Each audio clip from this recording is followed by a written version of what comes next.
Sir S Ramesh ಹೆಂಗೆ ಗೊತ್ತಾ, ಅವ್ನಿಗೆ ಏನು ಮಾತಾಡ್ತಿರೋದು ಅವ್ನಿಗೆ ಗೊತ್ತಿಲ್ಲ. ಒಂದ್ಸಲಿ ಕೆಂಪೇಗೌಡ ಅಂತಾನೆ, ಒಂದ್ಸಲಿ ಅಂಬೇಡ್ಕರ್ ಅಂತಾರೆ, ಒಂದ್ಸಲಿ NS ಅಲ್ಲಿ ಯಾಕೆ ಥರ ತಪ್ಪಿಸ್ಕೊಡ್ತೀರಾ ಅಂತಾರೆ. ಆ NS ಅಲ್ಲಿ ಒಬ್ಬ ಕೌನ್ಸಿಲರ್, ಅವ್ರ ತಾಯಿ ಕೌನ್ಸಿಲರು, NS ಅಲ್ಲಿ ಯಾಕೆ ಕಟ್ತೀರಾ, ಏನೋ ಸರ್ಕಲಲ್ಲಿ ಕಟ್ಟಬೇಕು ಅಂತಾನೆ. ಯಾವ ಸರ್ಕಲ್ ಅಂತ ಪ್ರಸ್ತಾಪ ಮಾಡಿಲ್ಲ. ಯಾವುದೋ ಶಿವಕುಮಾರು ಖಾತೆ ಮಾಡಿಬಿಟ್ಟವ್ರೆ, ದುಡ್ಡು ಇಸ್ಕೊಂಡ್ಬಿಟ್ಟವ್ರೆ, ಯಾವುದೋ ಆಶ್ರಯ ಸೈಟ್ ಕೊಟ್ಬಿಟ್ಟು ದುಡ್ಡು ಇಸ್ಕೊಂಡ್ಬಿಟ್ಟವ್ರೆ ಅಂತ ಹೇಳ್ತಾನೆ. ನೋಡಿ ಸರ್, ಪ್ರೆಸ್ ಮೀಟ್ ಬರೋಕ್ಕಿಂತ ಮುಂಚೆ ದಾಖಲೆ ಇಟ್ಕೊಂಡ್ಬಂದು ಶಿವಕುಮಾರ್ ಯಾವುದೋ ಖಾತೆ ಮಾಡಿ ದುಡ್ಡು ಇಸ್ಕೊಂಡವ್ರೆ, ಯಾವುದೋ ಒಂದು ಆಶ್ರಯ ಬಿಟ್ಟು ದುಡ್ಡು ಇಸ್ಕೊಂಡವ್ರೆ ಅಂತ ಸಾಬೀತು ಮಾಡಬೇಕು.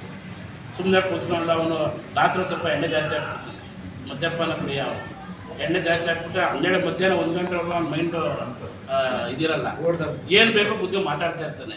ಸಾಬೀತು ಮಾಡ್ಬೇಕಲ್ವ ಸರ್. ಶಿವಕುಮಾರ್ ಯಾವುದೋ ಖಾತೆ ದುಡ್ಡು ಇಸ್ಕೊಂಡ್ಬಿಟ್ಟಾರೆ, ನೋಡ್ರಿ ಖಾತೆ ದುಡ್ಡು ಇಸ್ಕೊಂಡವ್ರು ಶಿವಡಾಕ್ತ ಅಂತ ಹೇಳಿಸ್ಬೇಕಲ್ವಾ.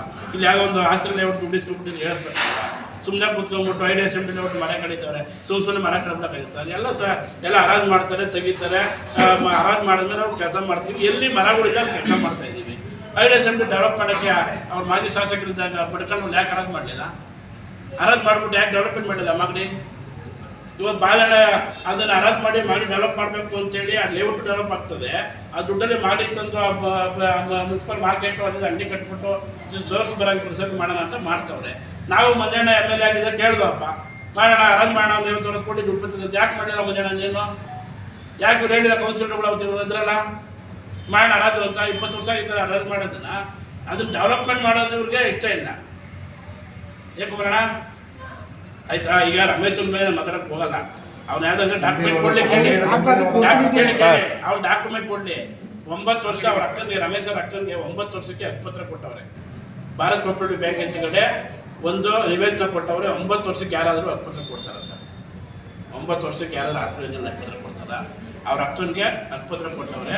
ಫೇಕ್ ಮಾಡ್ಕೊಂಡು ಇವತ್ತು ಖಾತೆ ಮಾಡ್ಕೊಂಡು ಇವತ್ತು ಸುಮಾರು ಪುರಸಭೆ ಆಸ್ತಿ 30-40 ಸೈಟ್ ಇವತ್ತು 40 ಲಕ್ಷಕ್ಕೆ ಹೋಗ್ತದೆ ಕೋಆಪರೇಟಿವ್ ಬ್ಯಾಂಕ್ ಅಂತ. ಅದನ್ನು ನಕಲಿ ದಾಖಲೆ ಸೃಷ್ಟಿ ಮಾಡ್ಕೊಂಡು ಖಾತೆ ಮಾಡಿಕೊಂಡು ಮನೆ ಕಟ್ಕೊಂಡು ವಾಸ ಮಾಡ್ತಿರೋದು ಅವ್ರ ಅಕ್ಕ. ರಮೇಶ ಆರೋಪ ಮಾಡೋದಲ್ಲ, ಅವ್ರ ಅಕ್ಕ ಶಿವಕುಮಾರ್ ಅಲ್ಲ.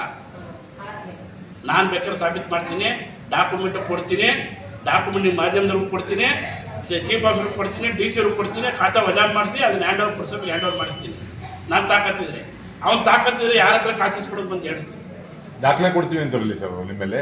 ಕೊಡ್ಬೇಕಲ್ವ ಸರ್? ನಾನು ಕೊಡ್ತೀನಿ ದಾಖಲೆ. ಅವ್ರ ಅಕ್ಕಂದು 9 ವರ್ಷಕ್ಕೆ ಆಶ್ರಯ ಸೈಟ್ನ ಬೋಗಸ್ ಮಾಡಿ ಖಾತೆ ಮಾಡ್ಕೊಂಡು ಮನೆ ಕಟ್ಕೊಂಡು ವಾಸ ಮಾಡ್ತಾರೆ ಅನ್ನೋದು ನಾನು ಕೊಡ್ತೀನಿ, ಡಾಕ್ಯುಮೆಂಟ್ ಸಮೇತ ಕೊಡ್ತೀನಿ. ಅವ್ರಿಗೆ ಹಕ್ಕುಪತ್ರ ಯಾವಾಗ ಕೊಟ್ಟರು, ಅವ್ರ ಏಜ್ ಪ್ರೂಫ್ ಏನು, ಯಾವ ಖಾತೆ ಮಾಡಿದ್ರು, ಯಾವ ಆಸ್ತಿ ಅದು ಎಲ್ಲ ಕೊಡ್ತೀನಿ. ಅವ್ನು ಕೊಡಲಿ.